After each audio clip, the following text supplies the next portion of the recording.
हाँ, तो पीएमटी 2015 का क्वेश्चन है। टॉपिक स्टार्ट हो गया, important question on dynamic equilibrium. जो लोग परसों आए थे मैं बता रहा था ये टॉपिक है important question on dynamic equilibrium. ये आपका टॉप 10 टॉपिक में से 11-12 का क्वेश्चन ही लड़ जाएगा, वैसा टॉपिक है। ऐसा बहुत कम टॉपिक होता है। तो इसमें हम लोग परसों 4 क्वेश्चन किए थे, आज 4-5 क्वेश्चन और करेंगे। ये पीएमटी 15 का क्वेश्चन है। क्वेश्चन को देखो क्या कह रहा है। एक रड है, उसका वेट है W, इस रड का वेट W है, उसको सपोर्ट कर रहे हैं हाँ 2 पैरेलल, ये दोनों है नाइफ एज, बीच वाले को फलक्रम कहते हैं, परसों बताया था। ये ऐसा नाइफ एज इसको बोला जाता है। इसका नाम A है, इसका नाम B है। जो पार्क उर्क में नहीं ना करता रड जिस पे बैठते वही वाला है। और ये इक्विलिब्रियम में है, यहाँ लिखा हुआ है। एंट्रेंस एग्जामिनेशन का क्वेश्चन में ऐसे लिख करके देता है, हॉरिजॉन्टली ऐसे अपने जगह पर ये फिक्स किया हुआ है। नाइफ एजेस के बीच का डिस्टेंस दे रहा है आपको, कितना है ये नाइफ एजेस के बीच का डिस्टेंस जो है वो D दे रहा है। और सेंटर ऑफ मास दे रहा है इस रड का। Centre of mass of the rod is at distance x। यहां पर इसका सेंटर ऑफ मास है, डिस्टेंस x पर है, ऐसा क्वेश्चन में लिखा हुआ है। यहीं पर है, बीचों बीच पर नहीं है, ऐसा क्वेश्चन में लिख रहा, बीच में नहीं है लिख रहा है ना। परसों बताया था बीच में कब ले लेते खुद से, अगर मान लो इस क्वेश्चन में नहीं लिखा हुआ रहता तो मैं भी बीच में ही लेके बना लेता, बट इसमें बोल रहा है कि नहीं बीच में नहीं है, x यूनिट पर है, तो तुम बीच में नहीं ले सकते। क्वेश्चन में लिखा हुआ, आपका मर्जी थोड़ी चलेगा। अब बताना है नॉर्मल रिएक्शन। ये नाइफ एज किधर नॉर्मल लगाएगा, ये लगाएगा ऊपर, और ये लगाएगा ये भी ऊपर की तरफ, है ना। ये तुम्हें निकालना है कितना होगा। पीएमटी का है, ऑप्शन है मेरे पास, बट अभी मैं बुक से पढ़ दिया हूं, तो बिना ऑप्शन के अभी आप लोग सॉल्व करके बताएंगे कितना होगा। रड ऑफ वेट W, तो इसका वेट कहां पर लगेगा, इसका वेट इसके सेंटर ऑफ ग्रेविटी पर लगेगा, जो कि अलग से कुछ हिंट नहीं दिया हुआ है, तो यही इसका सेंटर ऑफ मास ही मानेंगे हम लोग। वेट है इसका W। ये परसों वाले क्वेश्चन में आप लोग मिस कर जा रहे थे, इस रड का वेट मिस कर दे रहे थे, तो लेना ही होगा। ये कह रहा है तुम्हें सिर्फ RA बताना है कितना होगा। कॉमन सेंस आंसर किस फॉर्म में आएगा, W X D इन्हीं सब फॉर्म में आएगा। 10-20 तो इसका आंसर आएगा नहीं। कितना आएगा करके बताओ, करो। देखो आंसर तो आ गया है बहुत लोगों का, तो एक बार डिस्कशन कर लेते हैं। कौन बता रहा है कैसे बनेगा, जिसका आ गया उन लोग मत बताओ, बाकी लोग बताओ। PS बता रही है कैसे बनेगा, टोटल फोर्स। ठीक है, पहले लाइन बाय लाइन लिखते हैं, क्योंकि अभी तो पीएमटी का एग्जाम नहीं दे रहे हैं, अभी तो क्लास में है, तो पहले लिख देते हैं। बॉडी कुछ नहीं लिखा हुआ, मतलब डायनामिक इक्विलिब्रियम है।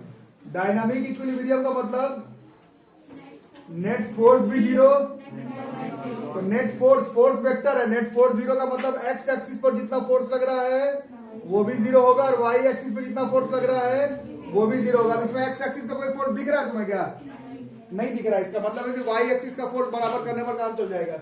y पर बताओ कौन कौन है, RA ऊपर है, RB भी ऊपर है, WB नीचे है। वही इक्वेशन नंबर 1, तो वेरिएबल 2 है, इक्वेशन 1 है, तो इससे नहीं बन पाएगा, है ना। कुछ और करना पड़ेगा, और वो कुछ और यही है कि डायनामिक इक्विलिब्रियम में हम लोग रोटेशनल इक्विलिब्रियम का भी इस्तेमाल करते हैं, तो करते हैं रोटेशनल। ये तो ट्रांसलेटरी इक्विलिब्रियम कर लिए। अब कौन सा इक्विलिब्रियम में चला जाए, रोटेशनल इक्विलिब्रियम कहां पर लगा सकते हैं, जहां पर नाइफ एज है वहां पर, या फिर centre of mass centre of gravity की तरफ भी लगा सकते हैं। रोटेशनल इक्विलिब्रियम में क्या 0 होता है, नेट टॉर्क, समेशन टॉर्क बराबर 0। बट ये बताना पड़ेगा कि किस पॉइंट पे लगाने पर इच्छुक हो, कहां लगाना चाहते हैं। चलो A पर, ऐसे A पर B पर C पर सब तरफ साथ चला जाएगा। मान लो A पर लगाते हैं, तो कुछ बताओ तुम A पर बताओ। A पर ये जो नॉर्मल रिएक्शन है ये फोर्स तो लगाएगा लेकिन टॉर्क नहीं लगाएगा, तो जो लगाएगा उसके बारे में बात करते हैं। ये वाला लगाएगा, लगता है कितना, W इंटू ये x, और ये एंटी क्लॉकवाइज है क्लॉकवाइज है, ये क्लॉकवाइज है, is equal to anticlockwise में कौन है, इसमें ये वाला लगाएगा। This is force and this is perpendicular distance from axis of rotation. कितना हो जाएगा, this is RB into D। और है कोई नहीं है, इसका मतलब है RB का आंसर आ गया। RB is W X by D, और बिल्कुल यहां रख देते हैं। अगर या तुम्हें मन है RA भी निकालने का, तो तुम ये समेशन टॉर्क B पर निकाल दो, वहां से आ जाएगा। अब क्यों ही इतना झमेला करेंगे, इधर है ही आंसर, यहाँ पर आया हुआ RA बराबर कितना है, यहाँ से W minus RB, this is W minus WX by D। कितना आ रहा था आंसर? ओ इसमें W कॉमन आ जाएगा तो कितना आ जाएगा? D माइनस एक्स ना बाई W। ओ सॉरी तो ये RB का वैल्यू होगा। MT का है, कुछ मेंस एडवांस का पढ़ता हूँ अभी, इतना आप लोग तो थोड़ा सा समझ होगा। मेंस एडवांस में सीधा बॉडी वाला नहीं पूछता, थोड़ा एंगल वाला, थोड़ा फ्रिक्शन वाला, वैसे करके पूछा जाएगा। करके देखते हैं अभी क्वेश्चन करेंगे तो बहुत दूर। तो देखो अगला वाला, ये एनसीईआरटी का एग्जांपल है, थोड़ा सा टफ क्वेश्चन है। टफ तो कुछ होता नहीं है 9, 10, 11, 12 में, जो लोग अबव एवरेज है मालूम है, नया टाइप का जो दिख जाए उसी को हम लोग टफ बोल देते हैं। टफ क्वेश्चन एटलीस्ट 9, 10, 11, 12 पर नहीं है। नया है जिसको प्रैक्टिस कम है वो टफ है। ऐसा ही मैं 5 क्वेश्चन पढ़ दूंगा तो छठा फिर तुम्हें आसान लगने लगेगा, उतना ही होता ही है ना। 8वीं क्लास में सोचो ना, जब पहली बार स्प्लिटिंग द मिडिल टर्म कर रहे होगे तो तुमको टफ ही लग रहा होगा। आज तुम्हें स्प्लिटिंग आता है क्योंकि तुम वो किए हो लगातार, इतना ही होता है। ये जिस दिन तुम्हें समझ में आ जाएगा उस दिन तुम जरूर एग्जाम क्लियर कर जाओगे, है ना। टफ नहीं है, नया हो सकता है। ये क्वेश्चन अभी सारा बॉडी ऐसे सीधा वाला बना रहे थे तो थोड़ा ठीक था, इसमें थोड़ा सा प्रॉब्लम है हमें। इसको अभी हम लोग देखते हैं। इसमें शायद एंगल भी मेंशन है, नहीं है मेंशन, ठीक है। तो 3 मीटर का लैडर है,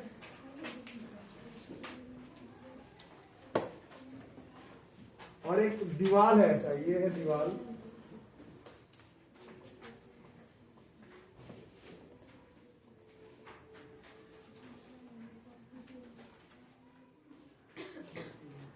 क्या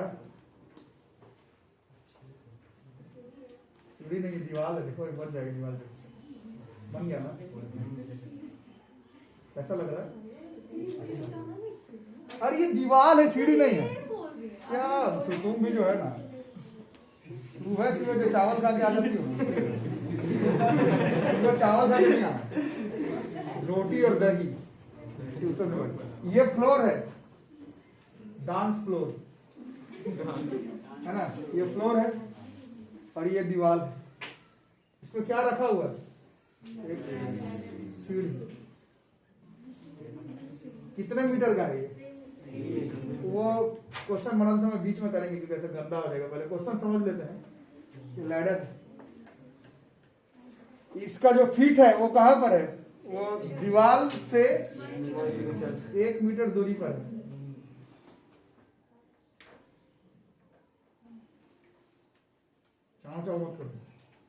बस इतना ही है क्वेश्चन।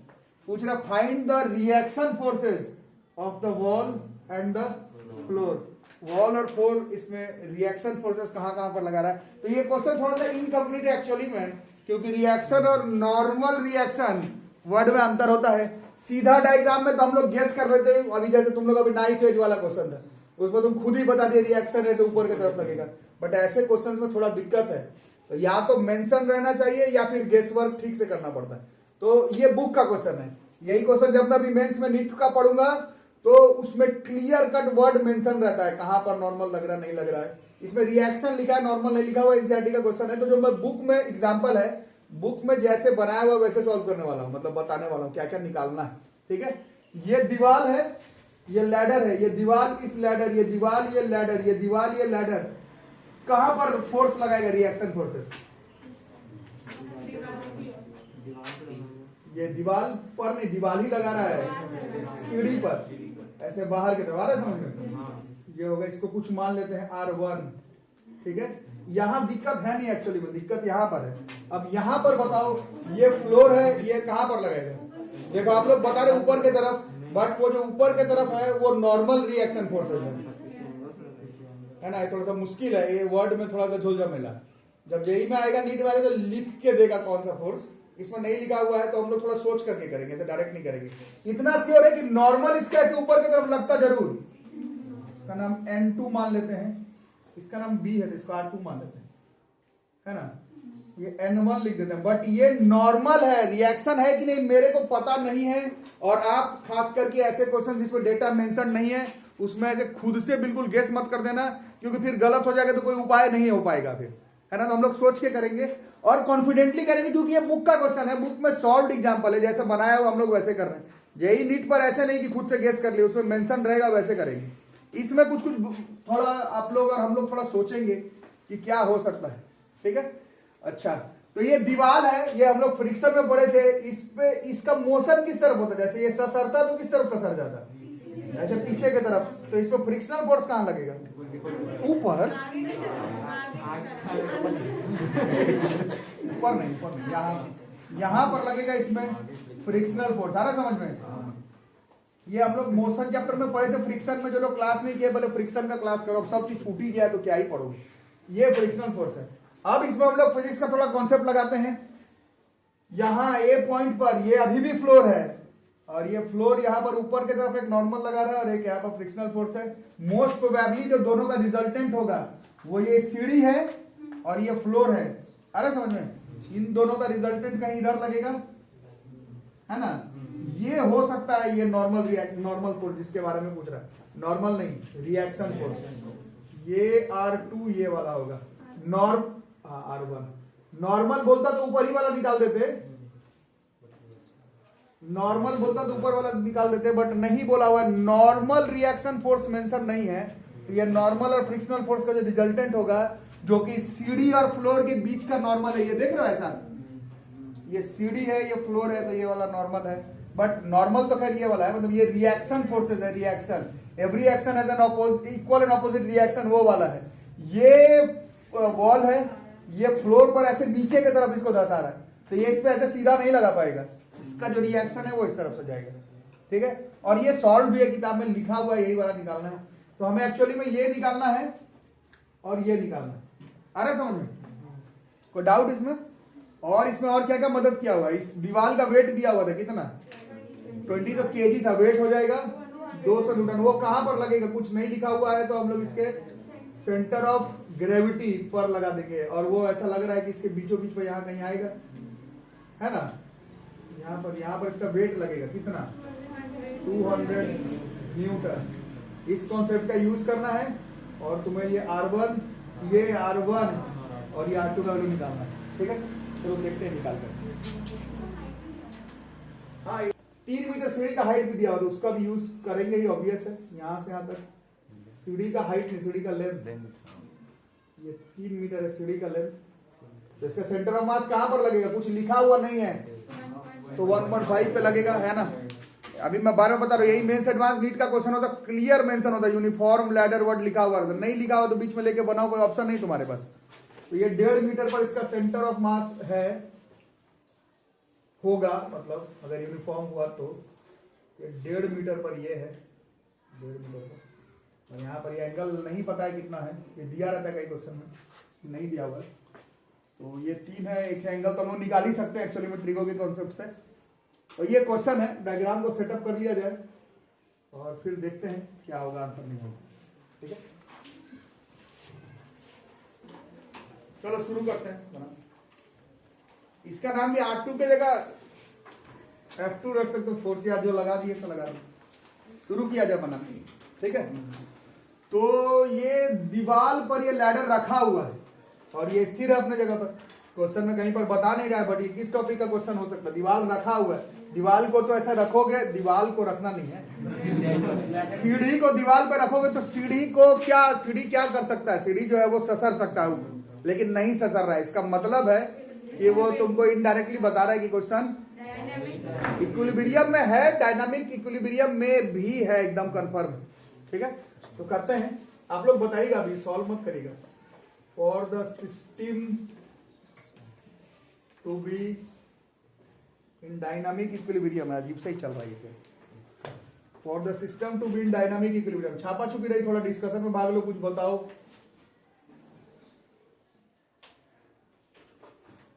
चलो कुछ बोलो, क्या क्या करें, पहले क्या करें, पहले ट्रांसलेटरी इक्विलिब्रियम, पहले सम ऑफ ऑल फोर्सेस क्या कर देते हैं, अब सम ऑफ ऑल फोर्सेस में फोर्स में एक्स पर भी 0 करना पड़ेगा, और बहुत सारे क्वेश्चन में एक्स वाले पे फोर्स आ ही नहीं रहा था, इसमें है। तो बताओ एक्स एक्सिस पर कौन कौन सा फोर्स लग रहा है, बताओ। एक R2 लग रहा है और एक फ्रिक्शनल फोर्स लग रहा है, और ऐसे वाला है R2 इधर और F इधर। इसका मतलब है ये जो फ्रिक्शनल फोर्स और ये R2, ये दोनों बराबर हो जाएगा। आ रहा है समझ में? यही है इक्विलिब्रियम। इतना जानते हो तो जरूर अच्छा परफॉर्मेंस करोगे। ये हो गया, बात नहीं बना, हमारा आंसर आया नहीं, इसका मतलब इस पे खत्म नहीं हुआ, आगे बढ़ना पड़ेगा। एफ वाई जीरो करते हो, चलो वाई एक्सिस पर बताओ कौन कौन सा, ये वाला और कुछ नहीं है, तो बस N1 का आंसर ही आ गया 200 न्यूटन। बट एक्चुअली में N1 निकालना नहीं था, मैं ये R1 निकालना, लेकिन चलो N1 तो आया। और यहाँ पर ऐसे न्यूटन लिखेंगे तो N से फिर नॉर्मल का N से कंफ्यूजन मत करना, बच्चे नहीं हो तुम लोग 2 साल के, कोई ऑप्शन नहीं है, इसको तो N से लिखना ही पड़ेगा, थोड़ी न्यूटन का N चेंज करके दूसरा कुछ लिख दो, है ना। दिस इज N1 हो गया 200 न्यूटन। अभी भी गेम खत्म नहीं हुआ, टू बी प्रिसाइज शुरू ही नहीं हुआ एक्चुअली, जो दोनों निकालना था वो अभी तक स्टार्ट ही नहीं हुआ। इसका मतलब इससे काम नहीं बनेगा, किसमें चलना पड़ेगा हम लोगों को, रोटेशनल इक्विलिब्रियम। रोटेशनल इक्विलिब्रियम में क्या zero, net torque. Net torque में दिक्कत बोलो चाहे भलाई बोलो, किस पॉइंट पर नेट टॉर्क जीरो करो बताओ। ए पर मेरा मन हो रहा है, तुमको जहां मर्जी तुम कर सकते हो, summation torque zero at point A पर। चलो अब बताओ कंट्रीब्यूशन। ये N1 ये फोर्स तो लगा रहा है लेकिन ये टॉर्क नहीं लगा रहा है, ये फ्रिक्शनल फोर्स तो लगा रहा है, टॉर्क नहीं लगा रहा। तो जो लगा रहा है उसके बारे में बातचीत करते हैं। ये सी वाला लगा रहा लगता है, ऐसे क्लॉकवाइज हुआ एंटी क्लॉकवाइज हुआ, क्लॉकवाइज कितना 200 इंटू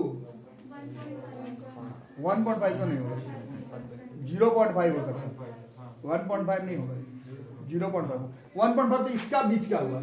ये force, this is the perpendicular distance, this is force, this is not the perpendicular distance, this is force, this is the perpendicular distance from axis of rotation, और ये बीचों बीच पर है ना।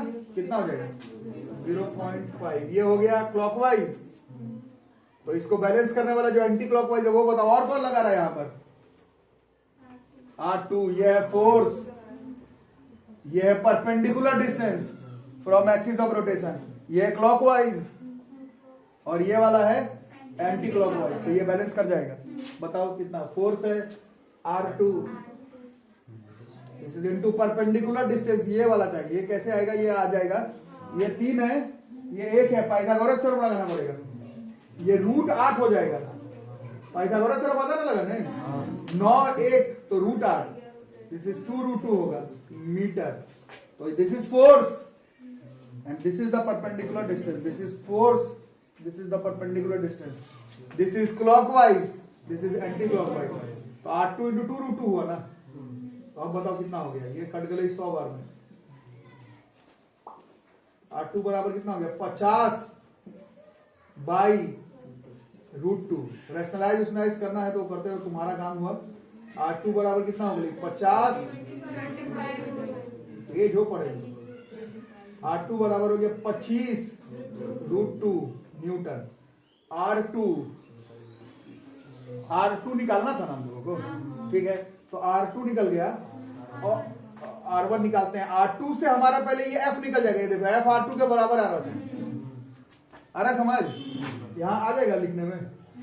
F बराबर R2 मतलब 25 √2 न्यूटन आ गया। और अब लगाने वाले हैं parallelogram law of vector addition. ये अब फिर बोलो वेक्टर पढ़ा नहीं तो बैठो रो, थोड़ा रोना तो बनता है ना। ये लगाओ parallelogram law of vector addition. R1 बराबर अंडर रूट x कंपोनेंट का स्क्वायर है N1 का स्क्वायर, N1 का निकाले चाहिए, प्लस का स्क्वायर कितना होता है 625 गुने 2 1250 है ना बॉस। कितना हो गया 4000 में 1250 5250। अब ये पॉइंट में है कि कैसा आंसर, बुक का क्वेश्चन है नहीं, कितना है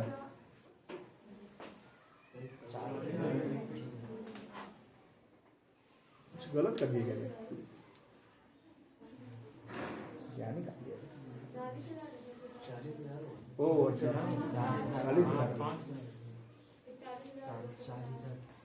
41,250, 200 से कम आंसर बता रहे। 1 मिनट, ठीक है कोई नहीं, ये 40,000 होगा ना। 40,000 और 1,000 कितना हो गया, 41,000 न्यूटन। 200 से थोड़ा ज्यादा होगा।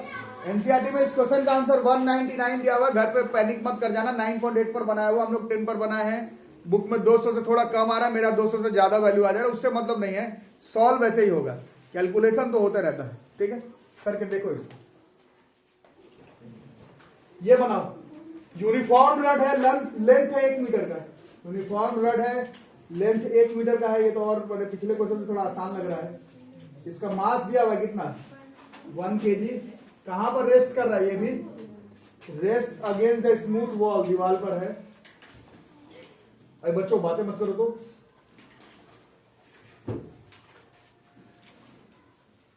और ये एंगल भी शायद दिया हुआ इस बार, पिछले वाले में ये लेंथ दिया हुआ था 2 मीटर 3 मीटर, इसमें ये मदद क्या होता है, ये एंगल 30 डिग्री है, तो इधर से एक मदद हटा दिया तो इधर से एक मदद दे दिया। और इसका मास दिया हुआ है 1 kg का, तो इसका वेट कितना होगा 10। और यहाँ पे यूनिफॉर्म रड भी लिखा हुआ है, तो इस बार तो और आराम से हम लोग कर सकते हैं। लेकिन इसका लेंथ ही नहीं, लेंथ भी दिया हुआ तब इसका लेंथ ही 1 मीटर। ये तो आसान बोलने का बात है, आपको ठीक से बनाने है। 1 मीटर तो इसका आधा यहाँ पर होगा, यहाँ पर इसका सेंटर ऑफ मास भी होगा, सेंटर ऑफ ग्रेविटी भी होगा, और यहाँ पर एक वेट लग रहा है लैडर का, कितने न्यूटन का, 10 न्यूटन का।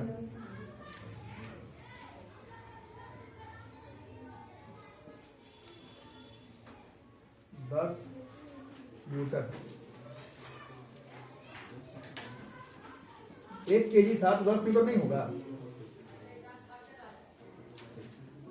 और कुछ है इसमें दिया हुआ, नहीं दिया हुआ। फाइंड द, और कुछ नहीं दिया हुआ। Find the force exerted by the ground on the rod. तो ये ग्राउंड है, ये वॉल है, ये लैडर है। ग्राउंड ऑन द रड है ना, तो कौन सा हुआ, अभी पिछले क्वेश्चन में कहते कहीं पर भी नॉर्मल वर्ड मेंशन नहीं किया हुआ, तो अपने से मत नॉर्मली निकाल के काम चला देना।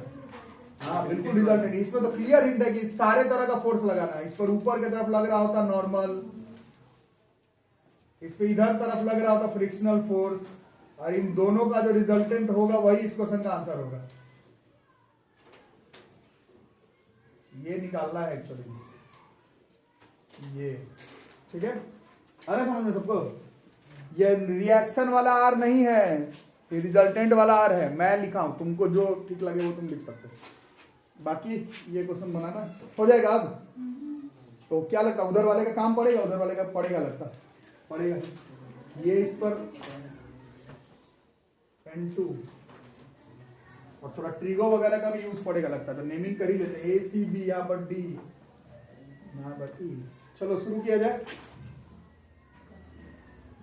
For system to be in dynamic equilibrium, तुम लोग पूरा लिखना लैंग्वेज, क्योंकि कल आपका नीट का एग्जाम नहीं है, अभी टाइम है, तो कॉपी में ठीक से नहीं लिखा रहेगा तो दिक्कत होगा। दोनों तरह का इक्विलिब्रियम करना पड़ेगा। पहला कौन सा, ट्रांसलेटरी। इसके लिए क्या जीरो करते हैं, पहले नेट फोर्स। फोर्स दो तरफ एक्स एक्सिस पर भी है, इस पे देख लो कौन है एक्स एक्सिस के तरफ, यही फ्रिक्शन। और N2, ये जो फ्रिक्शनल फोर्स है वो N2 के बराबर है। कितना आ रहा है, 10√3 भाई 10√20। अरे एक ही आंसर पूछा गया, calculate the force exerted by the ground on the road. सिर्फ ये निकालना है, ये 5 मोटा मोटी कितना होता है, 13 पॉइंट कुछ। हाँ 13 पॉइंट कुछ सही है, 13 पॉइंट कुछ सही है। F_N2 के बराबर आ गया। Fy में बताओ कौन कौन है, Fy पे नॉर्मल, और ये किसके है बराबर 10 न्यूटन का, बट ये नहीं निकालना है। ये हो गया। अब हम लोग कहाँ चलते हैं, for system to be dynamic equilibrium में, तो और कौन से इक्विलिब्रियम में रह जाएगा, वो रोटेशनल इक्विलिब्रियम हो जाएगा ना सबको। अब क्या करेंगे, समेशन टॉर्क जीरो। कहां पर लगाओगे, जहां ठीक लग रहा है ए पर लगा लो। हाँ हाँ ए पर, चलो बताओ कौन कौन है। ये फोर्स तो लगाएगा, टॉर्क नहीं लगाएगा। कौन लगाएगा, ये फोर्स तो लगाएगा और ये टॉर्क भी लगाएगा। फोर्स इंटू परपेंडिकुलर डिस्टेंस, तो फोर्स है 10 और परपेंडिकुलर डिस्टेंस अब निकालना पड़ जाएगा। ये AD है और ये लगता है ट्रिग्नोमेट्री पाइथागोरस थ्योरम से निकलेगा। आ रहा है ना समझ में, ये पिछले क्वेश्चन जैसा आधा नहीं हो पा रहा है। और उस पे, और ये वाला क्या लगाएगा, force into perpendicular distance from axis of rotation, और ये है क्लॉकवाइज, और ये वाला बैलेंस कर जा रहा है इसको एंटी क्लॉकवाइज। कितने से, फोर्स तो इसका N2 है, परपेंडिकुलर डिस्टेंस भी मालूम नहीं है इसका, ये BE है, और ये अभी हमें निकालना पड़ेगा, एडी बीडी निकालना है। कैसे निकाला जाए बताओ? ए ई निकाल के आधा कर लेते, उसमें दोनों काम बन जाएगा, है ना। तो इन ट्राइंगल चलते हैं हम लोग ए बी ई में, इसमें लगाते हैं tan साइन, क्या लगाए साइन 30, है ना। साइन 30 की वैल्यू होती है 1/2 और होता है परपेंडिकुलर बाय हाइपोटेनस। परपेंडिकुलर में बीई है, हाइपोटेनस में 1 है ना बॉस? हाँ बी बराबर हो गया आधा मीटर बच्चों, बी का वैल्यू हो गया आधा, जिसका काम था बी हो जाएगा यहाँ पर। और क्या निकाल लें? cos 30 लगा लेते हैं। cos 30 कितना होता है? 5√7, बट सर तो अच्छा बताया, √3/2 बेस बाय हाइपोटेनस, तो बेस में है ए हाइपोटेनस में है 1, तो इससे ए बराबर कितना हो गया? √3/, बट ए नहीं, ए डी का काम है √3/4, √3/4 मीटर, ये आधे पर है ना। अब काम बन जाएगा। अरे पढ़ाई करो, टफ करते रहने पर नहीं होगा, थोड़ा पढ़ते हो तो देखो इतने भारी रेंज का क्वेश्चन भी तुम बना सकते हो। पढ़ोगे ही नहीं, हार्ड है सॉफ्ट है, बार बार कोचिंग चेंज करते रहोगे तो करते रहो, कोई दिक्कत नहीं है। N2 अपने जगह पर रह गया और BE निकाले थे कहीं पर 1/2, ये 2 बार में कट गया और ये 5 बार में कट गया, तो N2 बराबर हो गया 5√3 न्यूटन। N2 किसके बराबर हो गया? फ्रिक्शनल फोर्स के, तो फ्रिक्शनल फोर्स निकल गया, बट ये नहीं निकालना था, ये निकालना था। therefore R इज √N1 का स्क्वायर प्लस फ्रिक्शनल फोर्स का स्क्वायर। N1 का स्क्वायर बताओ जल्दी 100 प्लस इसका स्क्वायर 75, दिस इज √175, ये कितना होता है? 5√7, ये कितना होता है? 13 पॉइंट, फिर भी एक डिजिट तक 169 72, कितना आंसर दिया देख लेते हैं, बुक का क्वेश्चन है। 13.1 आपने मंथली से बोल दिए, 13.2 आ रहा है, 1 बता रहे, 13.2 न्यूटन अप्रोक्स। क्या आ रहा है समझ में? क्लास करते रहोगे, पढ़ते रहोगे तो इतना भारी भारी क्वेश्चन भी निकाल सकते हो। क्लास नहीं करते रहोगे, बार बार कोचिंग, बार बार ऐसे इधर उधर बुक चेंज कर रहे हो, कोचिंग चेंज कर रहे हो, थोड़ा भैया से पूछ रहे हो, थोड़ा दीदी से पूछ रहे हो, कभी सिलेबस कंप्लीट नहीं होगा। सिलेबस ऐसा क्वेश्चन बना के प्रैक्टिस करने से क्लियर होगा। और तो जरा सा क्वेश्चन में और थोड़ा सा ट्विस्ट तो नहीं है कुछ, एक लैडर है, उसका लेंथ दिया हुआ, वेट दिया हुआ है, एक स्मूथ वॉल है, दीवार जो है वो वॉल, दीवार स्मूथ है,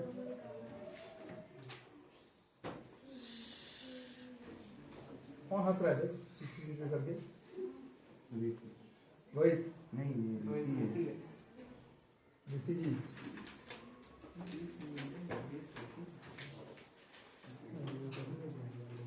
तो क्या रखा? यूनिफॉर्म लैडर, लेंथ है 6 मीटर, बात नहीं, वेट है 200 Newton, stand second smooth 60 degree है।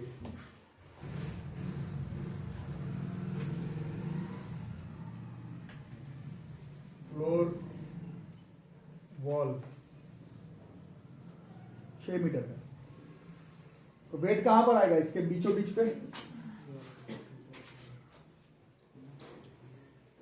यूनिफॉर्म वर्ड लिखा हुआ है, यहाँ 3 मीटर यहाँ पर कहीं पर होगा ना sir? Yes sir. A B आप 80 कर देते हैं, यहाँ डी कितना है? 200 Newton.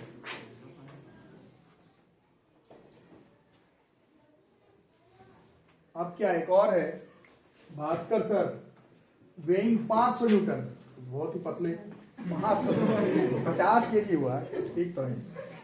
500 newton is standing on the ladder 4 metre from its bottom, तो इधर से मैंने 3 मीटर पार कर जाएगा, नहीं यहां पर डी कर देते।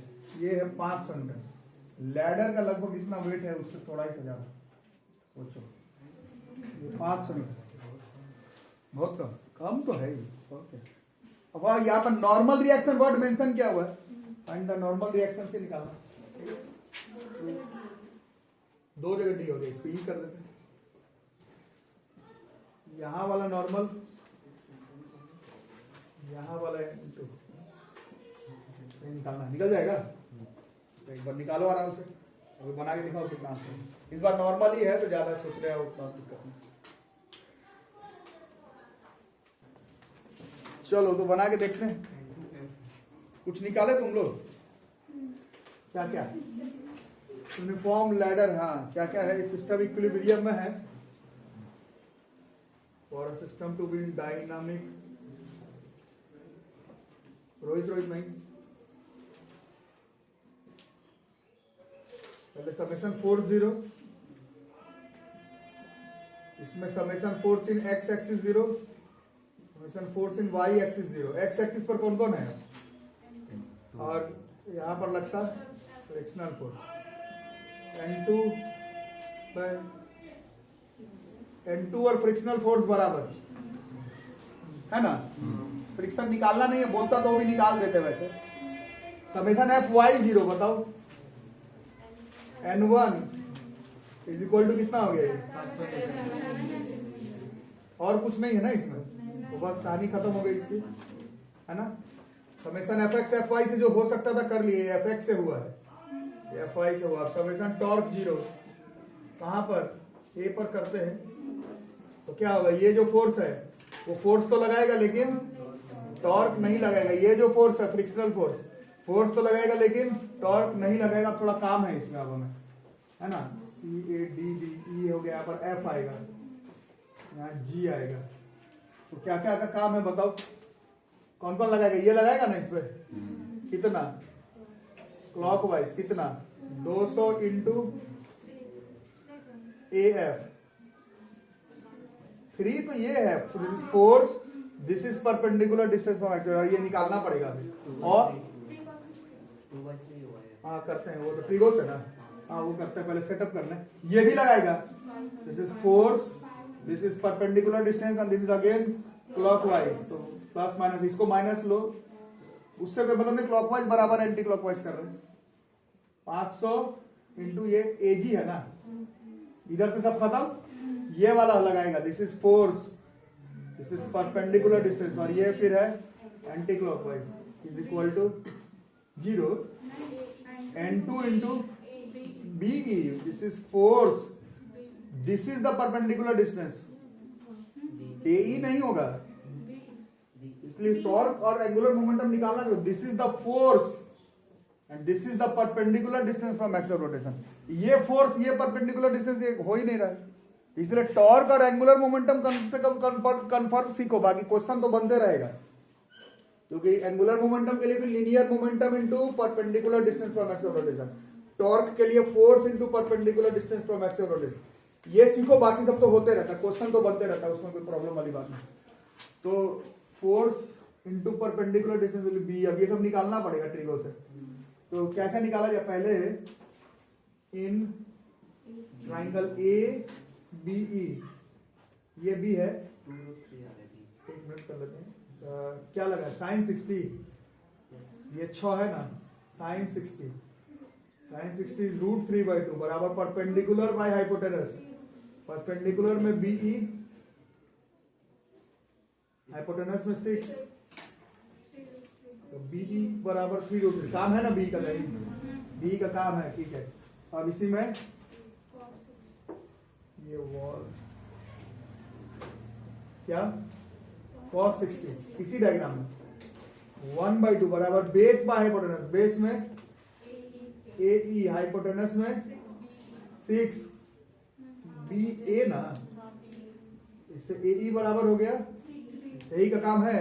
नहीं है, AE का तो काम नहीं है, बट इसका आधा AF का काम है। AF बराबर हो जाएगा 3/2 मीटर, है ना।